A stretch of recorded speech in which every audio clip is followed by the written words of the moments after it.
আসসালামু আলাইকুম। Fahmida's little kitchen and ব্লগসে সবাইকে স্বাগতম। নতুন একটা ভিডিও শুরু করছি। কেমন আছেন সবাই? আজকের সকালটা শুরু করেছি হচ্ছে মশলা চা দিয়ে। এটা আমার বাসায় একদম হোমমেড, যেটা কিনা ফ্যাট লস আর হচ্ছে আপনার শরীরের ব্যথা বিষ বা আদার্স অনেক উপকার থেকে হচ্ছে উপকার দিবে, মানে পরিত্রাণ দিবে। তো এই ফ্যাট লসের একটা রেসিপি বোধহয় আমার চ্যানেলে আছে, কোনো এক সময় দিব। তো আজকে রেসিপি শেয়ার করব না, আজকে ভাবলাম যে কিছু কথা বলি আপনাদের সাথে। আমার ইউটিউবের জার্নিটা খুব মানে অনেক বেশি দিনও না, আবার অল্প দিনেরও না।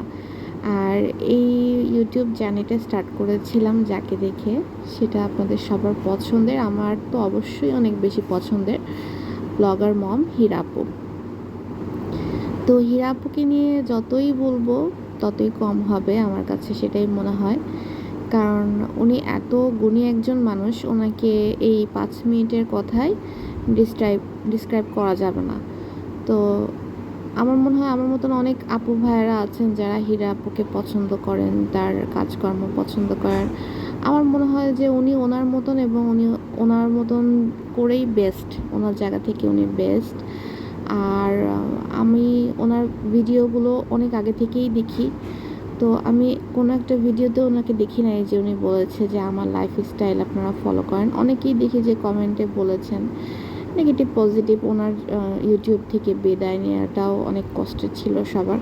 অনেকে দেখি বলেছেন যে ওনার অনেক লাক্সারিয়াস লাইফ উনি মানে অনলাইন শেয়ার করে, সেটা উনি যেভাবে লিড করে সেটা উনি শেয়ার করে প্রেজেন্টেবলভাবে। আমরা সবসময় পজিটিভটা শেয়ার করতে বেশি পছন্দ করি, নেগেটিভ জিনিসটা লুকিয়ে রাখি। তো সেম থিং উনি ওনার মতন করে ভালোটা শেয়ার করেছে, উনি যেটা আর কি চেয়েছেন। খারাপটা কখনোই শেয়ার করেনি। মানুষের লাইফ কিন্তু আপস ডাউন, ভালো মন্দ মিলেই, তাই না? তো আমরা নেগেটিভ মানে জিনিস পছন্দ করি, তো এত পজিটিভিটি আমাদের আসলে সহ্য হয় না। আমি কখনোই দেখি নাই উনি কোনো ভিডিওতে বলেছে যে আপনারা আমার মতন লাইফস্টাইল লিড করেন। উনি সবসময় ওনার কাজ দেখিয়েছেন, এবং উনি কখনোই উনি যে রান্নাটাই শেয়ার করেছে উনি সবসময় বলতো যে আমার আপু ভাইয়েরা আমার থেকে অনেক ভালো পারে, আমি কিছুই না, জাস্ট আমি আমারটা শেয়ার করছি। তো চাইলে আপনারা ভালো জিনিসটা, নেগেটিভটা না নিয়ে আপনারা পজিটিভ দিকটাই ভাবলে জিনিসগুলো ভালো লাগে আর কি। আমি ওনার কাজগুলো অনেক আগে থেকেই দেখতাম। আমি চেষ্টা করতাম যে আমার সংসারের কাজগুলো একটু গুছিয়ে করার আপুকে দেখে। তো এমন না যে আপুকে দেখি সংসারের লাইফ সব কিছু শিখেছি, তবে আমি অবশ্যই বলবো, অবশ্যই ওনাকে আমার এখানে ক্রেডিট দিতে হবে যে আমার ব্লগিং লাইফটা আমি ওনাকে অনেক ফলো করেছি।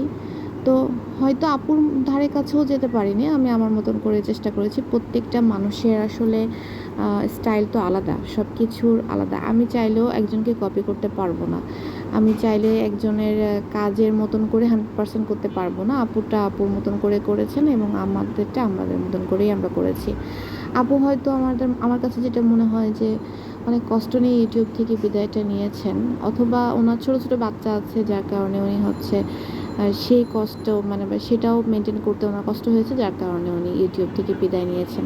তবে কিছু নেগেটিভ ভিডিও আমরা দেখেছি লাস্ট কিছুদিন, আসলে আমার কাছে খুব খারাপ লেগেছে যে এত পজিটিভ একটা মানুষেরও কেন নেগেটিভ মানে কথাবার্তা তার নামে থাকবে। খুবই কষ্ট লাগে এগুলো আসলে, যে আমরা খুব এফোর্ট দিয়েও মানে কোনো নেগেটিভিটি না ছড়িয়েও অনেক সময় নেগেটিভ হয়ে যায়। যাই হোক, আমরা ভালো মন্দ মিলিয়ে তো মানুষ।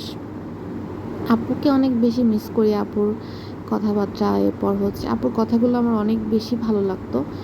তারপর হচ্ছে আপুর কাজকর্ম, আপুর রান্নাবান্না। আমি কখনো দেখিনি যে উনি কোনো ভিডিওতে ওনার ফেস শো করেছে। আমি খুব সিম্পল দেখেছি। আমার কাছে মনে হয়েছে উনি খুব সিম্পল একটা লাইফ লিড করে আমাদের সামনে প্রেজেন্ট করেছে। ইভেন কি উনি ওনার বাচ্চাদের ফেস পর্যন্ত কখনো ভিডিওতে শো করে নাই। তো মানুষ কেন ওনাকে বলে যে শো অফ করে, অমুক তমুক লাক্সারিয়াস লাইফ লিড করে। উনি অনেক গোছানো এবং পরিষ্কার লাইফ লিড করে। যাই হোক, অনেক কথা বললাম আপুকে নিয়ে।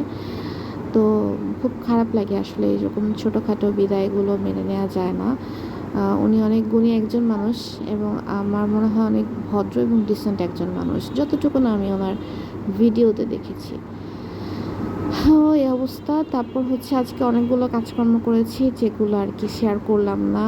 আর ওই যে দেখেছেন কিচেনটা মোটামুটি কাউন্টারটপ ক্লিন করেছি, ওয়াশরুম ওয়াশ করেছি। এগুলো তো আমি কখনোই ভিডিওতে শেয়ার করি না, এগুলো আমার খুব বেশি প্রাইভেট মনে হয়। তো যাই হোক, আমি বিকাল দেখছিলাম, এরপর কিছু ফ্রুটস খাচ্ছিলাম। এই তো ড্রাগন ফল, এরপর হচ্ছে কিছু আম ছিল আর হচ্ছে জাম্বুরা ছিল। এই টুকটাক খাওয়া দাওয়া নিয়ে জীবনযাত্রা। তো খুব ছোট্ট একটা ভিডিও শেয়ার করেছি, আই হোপ ভালো লাগবে। দেখা হবে নেক্সট ভিডিওতে। আল্লাহ হাফেজ।